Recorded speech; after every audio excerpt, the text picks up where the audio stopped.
আমি আমার আপার শ্বশুর বাড়ি এসেছি ঘুরানি। তো ওই দিন ঘুরাইতে পারছি না তেমন, তাই আজকে আইছি।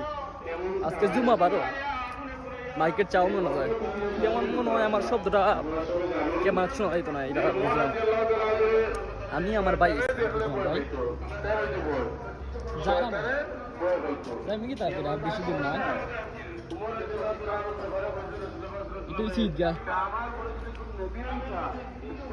আমি আজকে মনে হয় প্রায় এক বছর পর আমি আমার আফার বাড়ি ঘুরাইতেছি। আগে ওই লেখাটা আগে মনে আছে বাইকে ভরে গেছে। আকাশটা দেখছেন ভাই, দেখতেছেন? আমার মুখে টপ ধরে যাই রয়েছে। আমি তেমন সেলিব্রিটি না,